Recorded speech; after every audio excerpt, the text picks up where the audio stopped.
Hey people, welcome to Blue UK Jazz Dancer in the Blue Lab.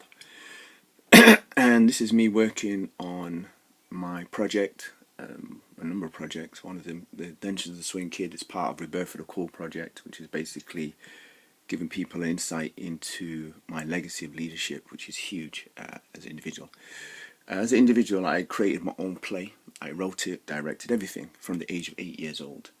And that's nothing really in the West Indian community, because loads of people did that. And within the African American community and the African and the Caribbean communities, you had children that what they did, they were very serious minded about what they did in their play. And people wrote plays, did plays, you know what I mean, etc. And I was one of them individuals. But my story is basically as a special education needs child. Basically, I'm writing a play called Adventures of the Swing Kid. And in parts of it, I talk about 12 steps to heaven. Basically, I wasn't diagnosed with dyslexia for over 41 years. I was diagnosed when I went to primary school as a slow learner, and I was written off in the school. And I got written off in my primary school, written off in my secondary school, written off in the colleges because I'm special education needs. Now, because I was West Indian immigrant child, what happened was people of outside Western culture were doubly deemed, doubly faced duplications. I faced discrimination, so I faced double discrimination. And basically, put it away, as a special education needs person in living in the UK, living in Great Britain to the UK, you're written off, and you're written off by peers, and you're written off by family as well. Also, hard to say, but that's what happens. And what happens is the thing about a person with special education needs. Some key things that seem simple they can't do. But other key things that are hard for the people to do, we can do it quite easily. Basically, our special education needs person resonates in the creative world. That's where it works better for them. And at school, they didn't have creative ways, but my parents taught me creative ways to learn. Both of my parents had special education needs themselves and were unaware to that fact because they never got any diagnosis in the Caribbean, etc. They were written off by society. And they lived some of the things that I lived. They lived with shame of the fact that they didn't have an education because the Western society treated them in terrible ways in the Caribbean and here. Now, my journey really is to talk about identity. My journey is to talk about how I coped and managed and overcame the challenges I had, racial trauma, special education needs trauma, and how people treated you. Basically, I created a lab, which is a blue lab, which you see. I created my own world of jazz. And that world of jazz educated me about myself. So basically, I used dance to self-empower me. I used creativity, creative activities to empower me. And basically cultivated me to be involved in art and design with my parents, because they did that as a hobby, unaware that they were doing that as part of their way to reduce the stress that they face in the society at large. They both gravitated as special education needs individuals to creative activities as a way to feel good about themselves, as a hobbies, and they introduced that to their children. Now, I thought everybody has that, but you realize when you go to other people's homes, my dad was very, very creative, was an artist himself, you know what I'm saying. My mum, very much into design, all that since I've known her, and keep fit. So both of these, my parents had these things as well as wanting to be involved in education, do you know what I'm saying? And they passed on the wanting of to get engaged in education to their children because they believed education was the passport to change their lives and their family lives. So it was important in the Caribbean for individuals to get an education because it could be a passport out of the country. Most importantly, one of the key things for me in doing the Swing Kid, my parents sent me to primary school, all white primary school, and that was a horrible thing to do. They didn't do it deliberately. It was a way to get me a good education. But what happened, I had a bad experience there. I got scarred there, and I got scarred for life because people left me for dead to try to kill me in the school. You don't never forget it. You never forget bullying. You never forget the early days of how teachers treated me. Teachers treated me as nothing. You have to understand what it was like to be dark skinned in the UK in the 60s, in the 50s, with the black and white minstrel show, broad and brash on television, and been in the theatre from 1830 to 1987. You have to understand what it was like for us. people didn't see us as equal to themselves. We were seen as inferior, and today we're still seen as inferior. And I say that by Asians, by whites, Western society. You have to understand what it's like to live in Britain today. West Indians, what they go through. It's an incredible story. And it all started from slavery. So you have to understand that. It all started from the Moors being with Romans spreading xenophobia about the Moors. Yeah?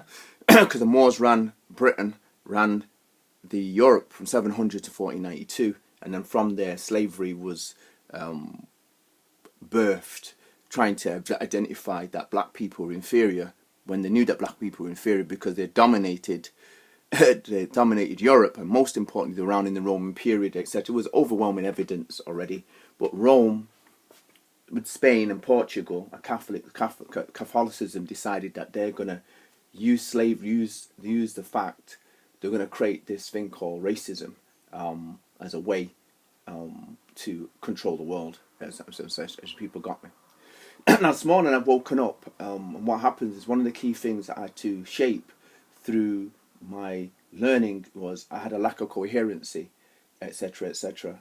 As a special education needs child. I used to do long essay. I couldn't write. I couldn't read, in the way that I wanted to read, etc., etc. Because I had the wrong training. That's the most important thing you have to understand. My parents had special education needs. They did the best that they could, and they did do exceptionally well to get me to go to school. But what happened was, if I had Montessori training, special education needs training from the beginning, my education would have been different. And what happened was they were unaware of how to train me for a primary school, a Western primary school. Western primary schools teach racism in the school, and my parents were unaware of that. The books that they had, the education, the Great Britain education was one to miseducate the black person and miseducate any other culture to feel inferior, and to miseducating the locals to hate blacks, local white kids to hate blacks and to hate themselves. So the educational system taught people to hate themselves. That is what you need to send. And my swing kid talks about all the activities I did to self-care myself, to self-empower myself. I'd come from my parents, because my parents did a lot of activities that raised their self-awareness, that included self-care and that raised their self-expression. You know what I'm saying? And one of the key things society talks about in Britain does not coach children to self-care themselves.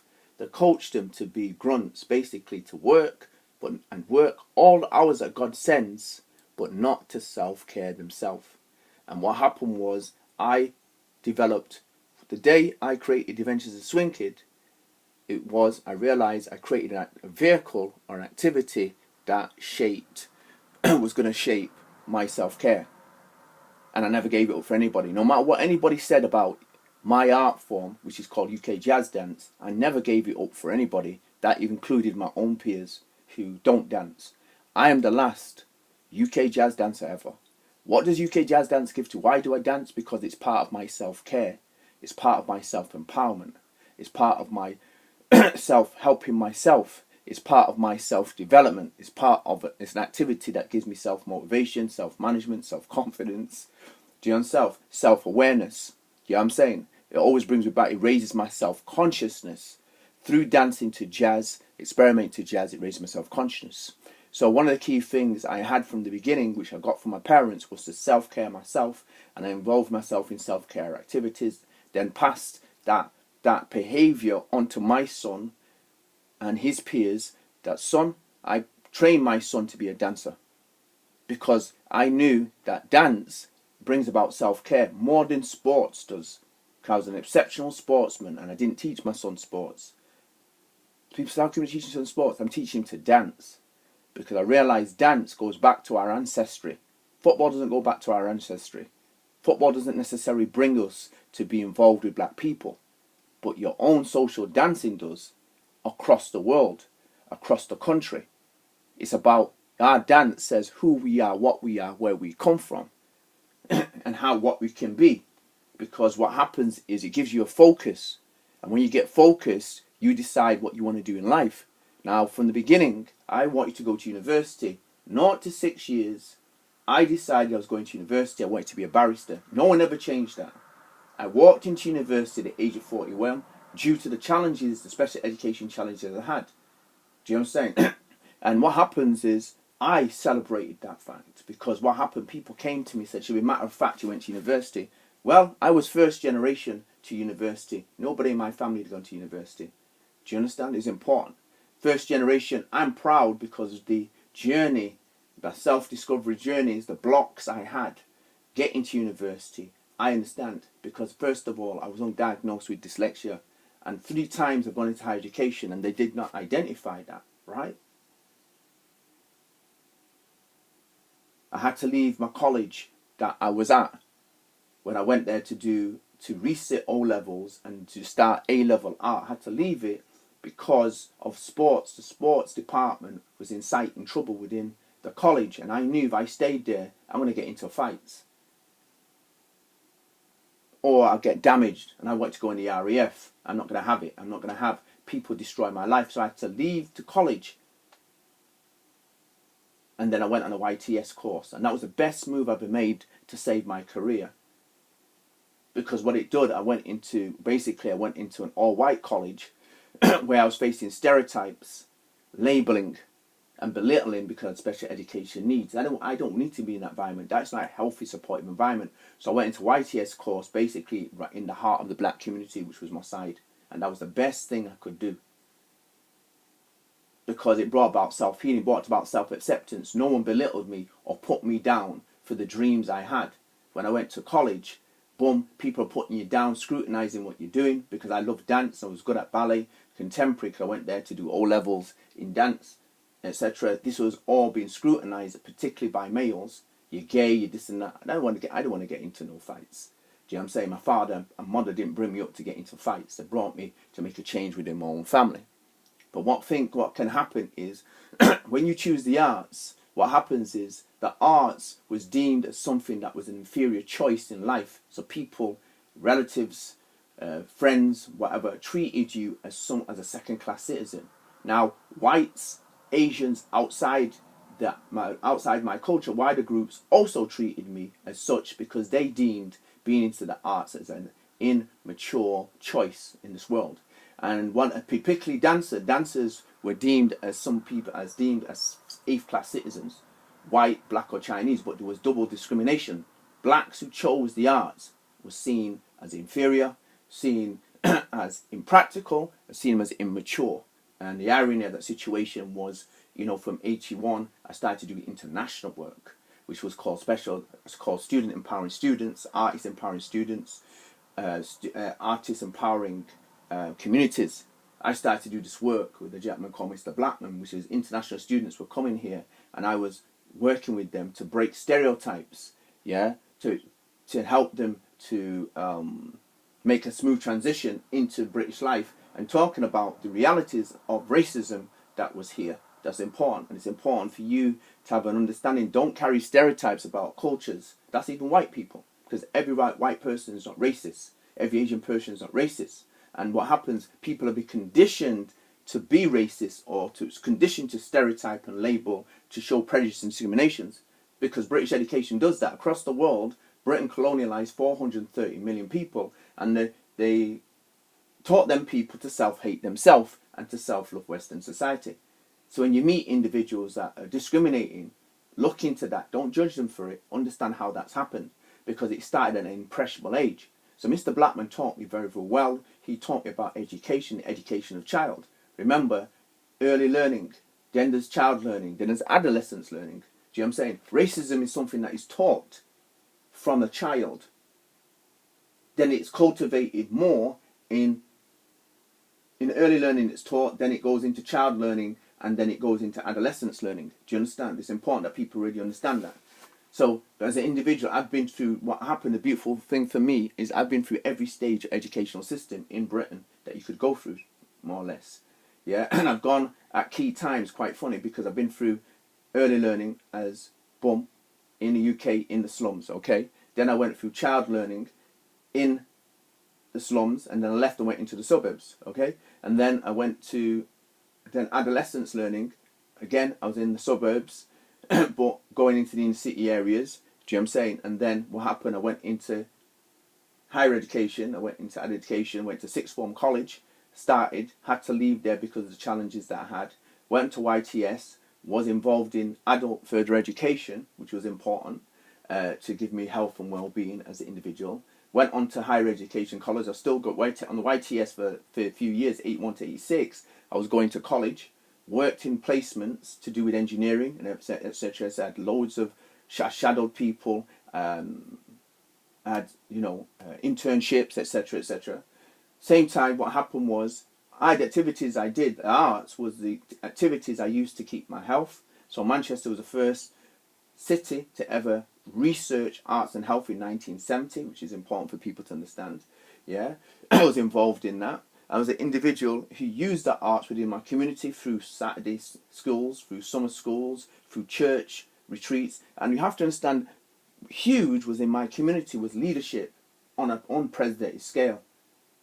Church leadership, cultural leadership, youth culture leadership, which is my involved, youth arts leadership, which meant I worked with specialists to use my arts for issue-based work. So I supported specialists, and then I became a specialist myself of youth arts work. I didn't need a specialist to work. I started to understand the knowledge that was required to put on a course, for example, dance and racism, drumming and racism, for example, dance and self-empowerment, drumming and self-empowerment. Yeah. So right now I'm a specialist in dance as an individual who studied Western dance, as an individual studied African dance, Brazilian, Caribbean dance, because my parents weren't ones that did traditional dancing, yeah, or traditional drumming. Do you know what I'm saying? They were the parents I had. So I went and studied traditional Jamaican dancing and drumming, which was my father from, and the social dancing of the day, and I studied Grenadian traditional dancing, boom, boom, boom, and father day, because remember, my parents didn't have an education, so they didn't know the history of the full history of Grenada themselves. My parents didn't actually know themselves. It's important. You have to understand, when people within their own country don't get an education, they don't get an education, yeah, on the books. They don't have the books in the house that tell them about Jamaica, what Jamaica does, north, south, east, and west. It's amazing how the educational system within the Caribbean took away people from getting to know who they are and what they are. There's people from outside can know more about Jamaica than the Jamaicans themselves. There's people outside can know about Grenadians more than Grenadians. I'm saying that because my dad's Jamaican and mum's Grenadian. Now, one of the key things was Jamaicans were persecuted and still are persecuted, stereotyped and labelled. From the day one my dad came into this world, 1935, bombed to his death in 2016, he was still persecuted as a Jamaican. I'm Jamaican and half Grenadian, and I was perceived as Jamaican, and people perceived my mother to be Jamaican. Do you understand? Persecuted like you never knew what. So anywhere I've gone in the world, people always ask Jamaicans, guess what for? Drugs. So when I went to university, 05 to 9, people came to me asking for drugs. So don't ask me for drugs. You're insulting me.